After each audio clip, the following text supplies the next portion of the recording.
If you have plenty of leads or discovery calls, but clients aren't moving forward the way they used to, this video is for you because things have changed in the coaching world, especially for coaches in private practice. So if you're having trouble closing clients right now and it used to be easier, it's probably not because you're doing anything wrong. You haven't lost your mojo. Something else is definitely going on.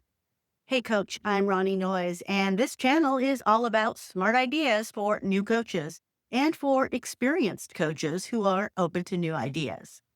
So, what's going on out there? I'm seeing this obvious pattern across the coaching space right now. Conversations are happening, discovery calls are being booked, interest is there, but momentum has slowed. What's changed isn't demand. People still want and need coaching. What's changed is how quickly clients commit to a coaching program. And that's because what's changed is how safe or not the decision to work with a coach feels to clients these days. Let me start by saying this clearly. If this is happening in your practice, it doesn't mean your skills suddenly evaporated. It doesn't mean your offer is broken. And it doesn't necessarily mean your pricing is off. It's actually not about you or your coaching mojo. What's happening is that decision making itself has changed. Many potential clients are more cautious than they were even a few years ago. They're taking longer to make the decision, to make the commitment. They're weighing more factors, and they're much more aware of the risk of making a wrong choice. So what looks like a lack of commitment or even a lack of trust is often hesitation, not lack of interest. This distinction matters because if you misread it, you'll focus on solving the wrong problem. Well, nobody wants that.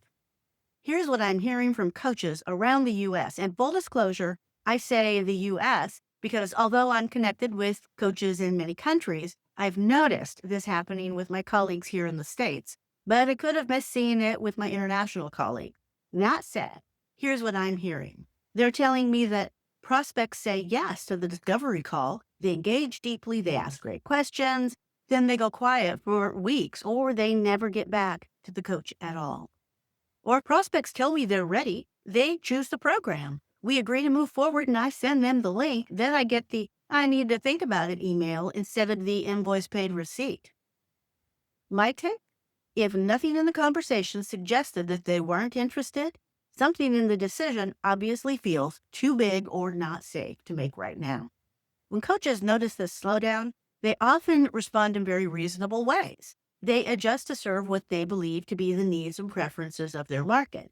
They shorten programs. They switch from annual programs to month. They add bonuses, extra sessions, or training videos to their packages. They try to make the decision feel lighter and less overwhelming, more value-packed. And none of this is wrong or unethical. And all of this used to work. All of this is what used to get people motivated and excited about working with a coach. All of this was reassuring enough so that the client didn't want to miss out. Used to be when coaching felt like a gamble, an untried but intriguing option. These things tipped the scale from undecided to how can I lose? But here's the problem. When decisions already feel heavy, when money is tight and life is already tense, flexibility doesn't always feel safer. Very often it gives the opposite vibe.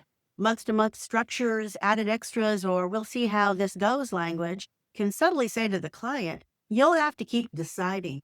You will have to monitor whether this is working. You have to know when to stop. You'll have to spend your money and take your chances. That's a lot to carry when someone already feels uncertain and was looking for help and answers. So what feels generous to you could look like a bribe to overlook the lack of results or feel like unwanted extra responsibilities to them. So what can you do about it? This is the part I want you to hear. The coach's job right now is not to reduce commitment. It's to reduce ambiguity about the decision, about what the decision means for them and their day-to-day lives and that place they want to be, but are standing on the edge of that massive gap, not knowing how to get there and wondering what their next best step is. Because clients aren't avoiding commitment. They're avoiding unclear commitments. They want to understand what they're saying yes to, what this process is for and what it looks like, how they'll know it's working and exactly what kind of result they can expect. There's a lot of uncertainty in the world right now. There's a lot going on, and sometimes it feels safer to do nothing.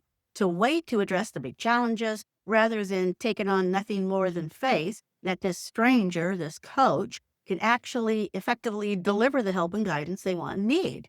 What this means in coaching is that in this climate, clear is safer than flexible. So what does that look like in practice? We're not talking tactics or scripts or even offers. We're talking about a shift in how the work is framed. First, anchor the decision to a stage, not an open-ended relationship.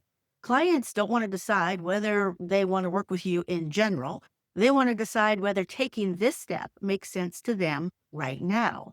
They want to know that this phase, this process you're going to guide them through exists for a reason. It has a purpose, it has a focus. For example, instead of, we'll work together and see where this takes us, which is a softer, more exploratory approach, what if you explain, this phase is about getting clarity on your structure, strategy, and goals. That takes most clients 8 to 12 weeks. At that point, we'll look at what's next. Same work, different frame.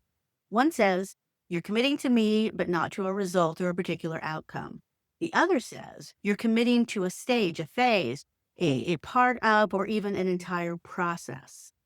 Quick note, these might not be the right words for you in your practice. I'm trying to be a little generic here because the situation is affecting coaches in all kinds of niches.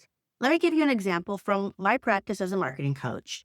I would say something like, over the 12 weeks of this program, we're going to work out what you want your business to look like, your best strategies for getting there, and then we'll identify the exact tactics for making it happen. In 12 weeks, you'll have a clear marketing plan that positions your business with a strategic approach that leverages your personal strengths and an actionable calendar for getting it all done. Is that what you're looking for to get from our work together? The next step after that will focus on implementation, how to do the things decided to do, and support getting them done. But we can talk about that phase when you finish this first one.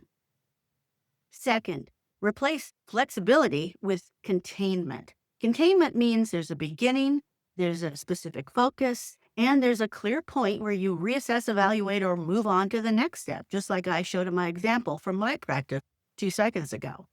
This says to the client, you won't have to figure this out as we go because this process is the map and the result is a specific ending point. Third, stop outsourcing clarity to the client. When decisions feel risky, clients don't want more extras. They want fewer unknowns. They want actual guidance. Your role isn't to persuade, it's to provide the structure and to lead the process.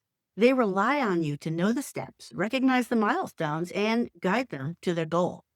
If you're experiencing this shift, this new hesitation in your discovery calls, you may be telling yourself, maybe I'm not explaining this well enough. Maybe I need to add more value. Maybe I need to make this easier.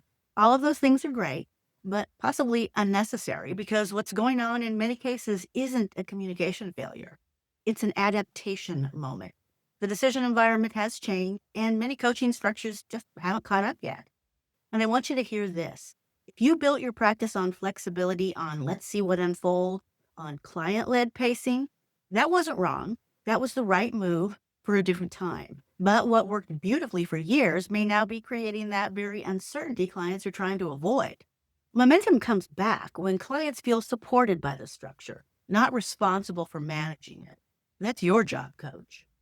Let me leave you with this. Know that you're not alone, you're not behind, and you're not broken. This is one of the most common transition points I'm seeing right now for experienced, thoughtful coaches. And the solution is not about fixing yourself. It's about updating how decisions are framed in your work and in your sales conversation. It's about evolving with a changing landscape and responding to the changing needs of your soon-to-be new clients. If you've noticed this shift too, let me know in the comments. I'd like to hear your take.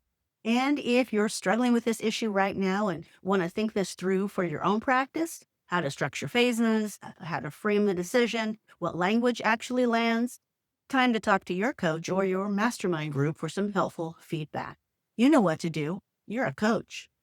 Thanks for watching. I'm Ronnie Noyes reminding you that today is a great day to be a coach.